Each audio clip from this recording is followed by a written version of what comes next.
Hello again, everyone. Edwin Learnard back once again. In this YouTube astrological segment, I'm going to be talking about the dark side of Virgo, and yes, it does apply and pertain to the Sun, Moon, and Ascendant.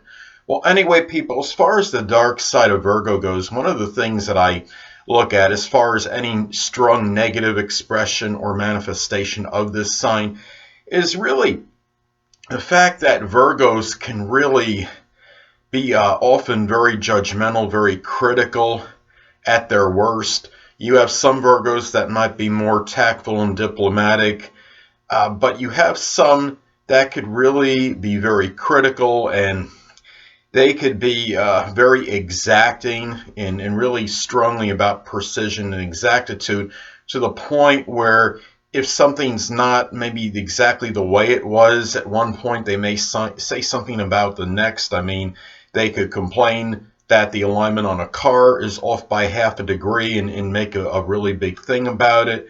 And, for example, they could say something about the compression ratio, what have you, on a car, and say, well, this was slightly off than it was the day before, and make it sound like it could be very like catastrophic or something that makes it more, maybe magnifies it more than it should be. And another thing about Virgos is that sometimes Virgos can be very overwordy, sometimes they could be pedantic. And the thing too about Virgo is they could be very verbose. Virgos can have very good vocabularies. They could be very intellectual, but sometimes they'll just use, I think, a lot more words than are needed to express something. And sometimes that could be really connected with a dark, or one of the dark sides of this sign. And another thing about Virgo too is that they are known to be excessive worriers. And the thing about it is, I think what happens with Virgos,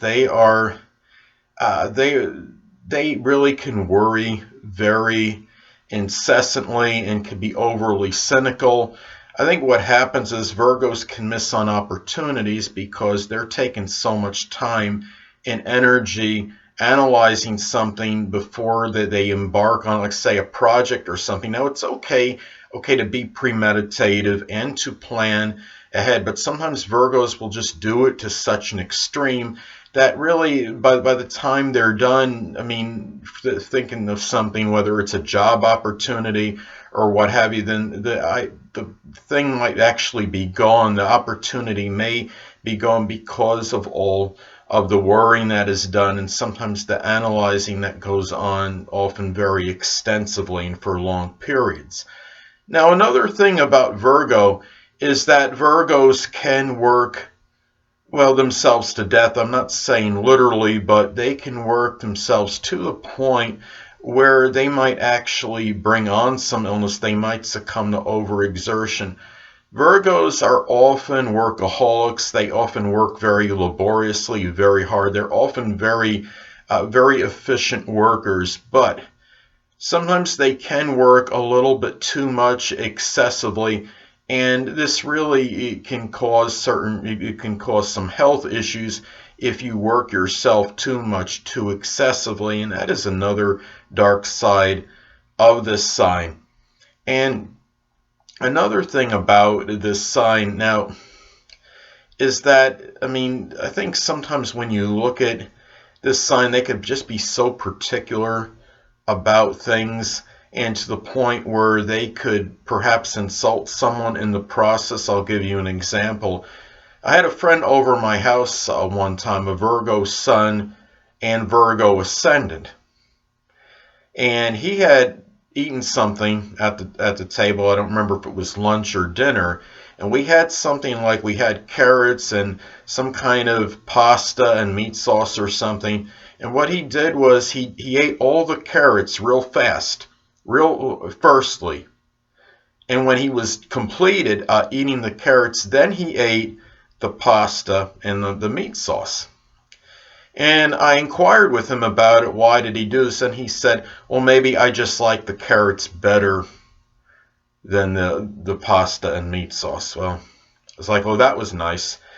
I mean, most Virgos are very well mannered, though. Don't get me wrong, very scrupulous, and they're about good behavior. But sometimes you get some that can be caustic. I think it might have something to do with Scorpio often being on the third house cusp in a solar or natal chart for Virgo. And the thing about it too is maybe those bizarre eating habits, sometimes maybe that comes through Aquarius often being on the sixth house cusp. This rules health and diet, so I'm wondering if thinking that might have something to do with it. And Virgos can be a really incessant and compulsive complainer when expressed very negatively. They could pick at others sometimes very excessively. Perhaps it might be due to some insecurity about themselves sometimes, I believe. Virgos, too, I think in some very really isolated cases can succumb to, say, psychosomatic illnesses because when you're talking about Virgo is a sign associated with worry and associated with health. And what happens is I think you have these two merging together, these two proponents of Virgo. It can merge negatively. And what happens is in psychosomatic illnesses, as many of you may know, what happens is the mental stress and the worry of a particular health issue can actually exacerbate that health condition.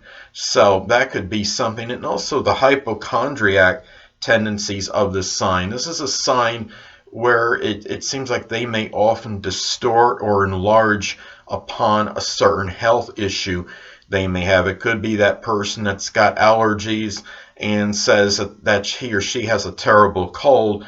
I think what happens is Virgo will enlarge upon what's actually transpiring with them as far as their health situation may go. And the thing too about Virgo is that, I mean, they are very hardworking, very industrious, but what they can do is sometimes they'll work so much, and maybe at times you might have a very negative Virgo say, well, look what I'm doing. How come that person isn't doing what I'm doing? Is there something wrong with them? When the reality is Virgos can work exceptionally hard. You might have another person that's working at just a regular mediocre or adequate rate, but compared to them, they're just really, it might appear they're not really doing that much. And then Virgo just has this reason to just kind of complain about it sometimes. So anyway, people, that'll conclude this YouTube astrological segment for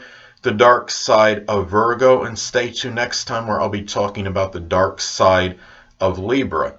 Two things I want to get with you on before I head out. Firstly, the stars may impel but do not compel. And secondly, never isolate any single astrological element, aspect, planetary placement, position, configuration, influence, or what have you, and make an analysis of a person, astrologically speaking, based on this alone, because astrologically speaking, the person is the sum of all their components in their natal chart and not just one.